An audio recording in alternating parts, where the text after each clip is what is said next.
दोस्तों नमस्कार। स्वागत है आपका आज की कहानी में। श्रुति, तुम्हें कितनी बार बताया है, मेरे तैयार होने से पहले मेरा नाश्ता तैयार हो जाना चाहिए। शादी के 25 साल बाद भी मुझे क्यों बार बार एक ही बात बतानी पड़ती है? तुम्हें क्या, तुम तो आराम से घर पर रहोगे, मुझे काम पर जाना पड़ता है। तुम हो कि हमेशा बेवकूफ़ों जैसी हरकत करती हो। अगर यह तुम जानबूझकर करती हो तो याद रखना, मुझसे बुरा कोई नहीं होगा। आज भी सुनील का पारा चढ़ा हुआ था। इन कड़वे शब्दों में अपना गुस्सा उतारते हुए सुनील श्रुति की तरफ देखने लगा। श्रुति के लिए सुनील का यह बेवजह का गुस्सा कोई नई बात नहीं थी। वह महीने में 3-4 बार ऐसे ही श्रुति पर बरस पड़ता। पहले पहले श्रुति उसका विरोध किया करती, लेकिन जब कई सालों तक सुनील में कोई बदलाव नहीं दिखा तो श्रुति ने खुद को ही बदल दिया। अब सुनील के कुछ भी कहने से श्रुति को कोई फर्क नहीं पड़ता था। सुनील की हर बात वो चुपचाप सिर झुकाकर सुन लेती थी। शादी के शुरू के 5 साल तक श्रुति ने पूरी कोशिश की थी कि सुनील को बदला जाए, लेकिन फालतू का गुस्सा करना और बाद में श्रुति को भला बुरा कहना, यह मानो जैसे उसकी आदत ही बन गई थी। कोई भी वाद विवाद होता तो सुनील सीधा श्रुति को बड़ी बेरुखी से बोल देता, अगर मैं तुम्हें अच्छा नहीं लगता था तो तुम क्यों नहीं चली जाती अपने मायके, क्यों रहती हो मेरे साथ? इतना सब कुछ होने के बावजूद श्रुति सुनील के साथ रहती थी, क्योंकि उसे अपनी बेटी की फिक्र थी। और वह जाती भी तो कहाँ जाती? अपने बूढ़े हो चुके माँ बाप को इस उम्र में परेशान करना वह नहीं चाहती थी। समाज और लोग क्या कहेंगे, यह भी तो उसे ही देखना था। वह इतनी पढ़ी लिखी भी तो नहीं थी कि खुद जाकर कोई नौकरी कर सके और अपना और अपनी बेटी का पालन पोषण कर सके। श्रुति को अपनी फिक्र नहीं थी, उसको फिक्र थी तो बस अपनी शादी लायक हो रही बेटी की। श्रुति चाहती थी कि पति पत्नी के झगड़े की वजह से श्वेता डिस्टर्ब ना हो। श्वेता की पढ़ाई पूरी हो चुकी थी और अब शादी के लिए रिश्ते भी तो आने लगे थे। कई रिश्तों को तो श्वेता ठुकरा चुकी थी। 2-3 महीने बाद एक अच्छा रिश्ता आया। रिश्तेदारों और पहचान के लोगों ने भी लड़के के बहुत गुणगान किए थे। सुनील एक शाम अपनी बेटी के पास आकर बैठकर उसे बताने लगा, श्वेता, यह बहुत अच्छा लड़का है बेटा, पढ़ा लिखा है, बड़ा घर है, बहुत अच्छी नौकरी भी है। ऐसे रिश्ते बार बार तो नहीं आते बेटा, इस बार मना मत करना प्लीज़।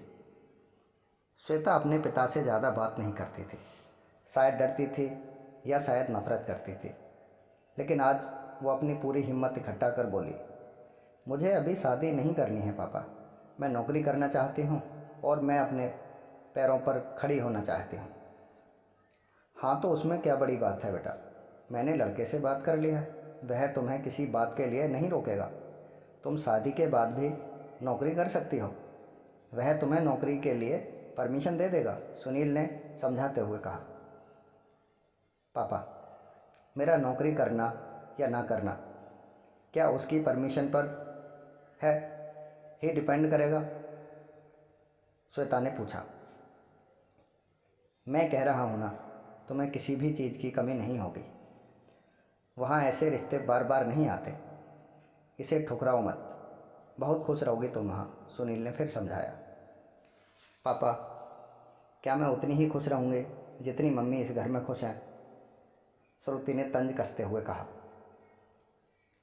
आज तुम्हारी ज़बान कुछ ज़्यादा नहीं चल रही, सुनील गुस्से में आंखें बड़ी करते हुए बोला।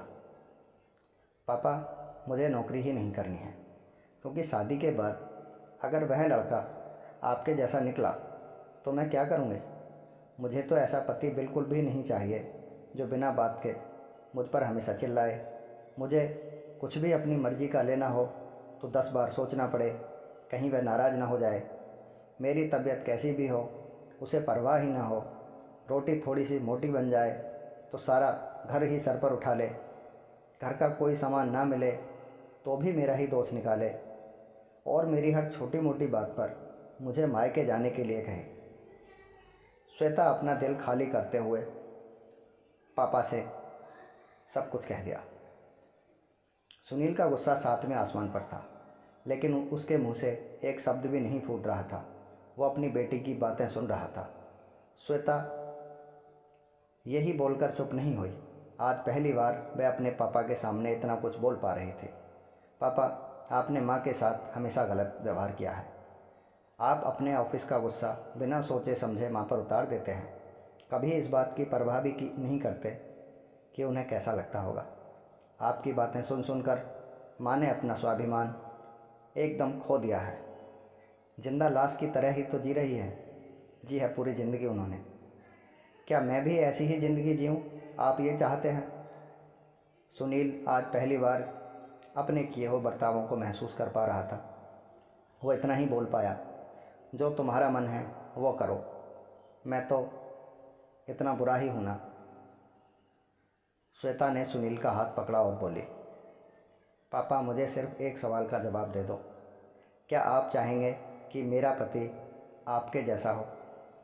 अगर आपका जवाब हाँ है तो कर दीजिए मेरा रिश्ता आज है, और आपका जवाब ना है तो मुझे प्लीज़ आत्मनिर्भर बनने का मौका दीजिए।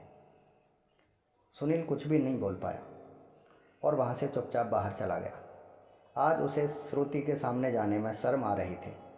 चलते चलते उसकी आंखों में आंसू बह रहे थे। सुनील ने आज से अपने आप को बदलने का दृढ़ निश्चय किया। अगले दिन से श्रुति ने अपने पति में काफ़ी बदलाव देखा। वह सोचने लगी कि जो हिम्मत श्वेता ने दिखाई है, वह हिम्मत अगर मैं पहले ही दिखा देती तो शायद आज परिस्थिति कुछ और होती। अब श्वेता पढ़ लिख कर अच्छी नौकरी करने लगी थी। 3 साल बाद उसके लिए एक अच्छा रिश्ता आया और उसकी विदाई पर सुनील बोला, बेटा, तू हमेशा खुश रहेगी, क्योंकि तेरा पति तेरे बाप जैसा बिल्कुल नहीं है। सुनील की यह बात सुनकर श्रुति और श्वेता की आंखों में आंसू बहने लगे। दोस्तों, हमारे समाज में औरतों को भले ही देवी का दर्जा दिया जाता है, लेकिन वह स्वतंत्रता नहीं दी जाती जो उन्हें मिलनी चाहिए। उन्हें बचपन से ही बताया जाता है कि वह पराया धन है। स्कूल से आने पर देर हो जाए तो पिटाई मिलती है। मोबाइल पर बातें करते हुए दिख जाए तो खिड़की से झांकते हुए दिख जाए तो शक किया जाता है। माँ बाप का घर तुम्हारा नहीं है, पति का घर ही तुम्हारा घर है। जीवन भर यही बातें बता बता कर उन्हें ससुराल भेज दिया जाता है। और फिर एक दिन किसी छोटे मोटे झगड़े में ससुराल वालों से यह सुनना पड़ता है कि इस घर को छोड़ दो और मायके चली जाओ। दोस्तों, अब आप ही बताओ, ऐसी स्त्रियों का सच्चा घर कौन सा है? आखिर वह किस घर को अपना घर कहें? क्या उनका अपना कोई घर ही नहीं होता? क्या सिर्फ उन्हें ऐसे ही हम सब घरवाली बोलते हैं? दोस्तों, पूरा वीडियो देखने के लिए आप सभी का धन्यवाद। दोस्तों, उम्मीद है यह कहानी आपके दिल को छू गई होगी। ऐसे ही दिल को छूने वाली कहानी वाली वीडियो देखने के लिए आप हमारे चैनल को सब्सक्राइब कर दें और घंटी के निशान को दबा दें, जिससे कि अगली वीडियो का नोटिफिकेशन आपको आसानी से मिल जाए। धन्यवाद दोस्तों।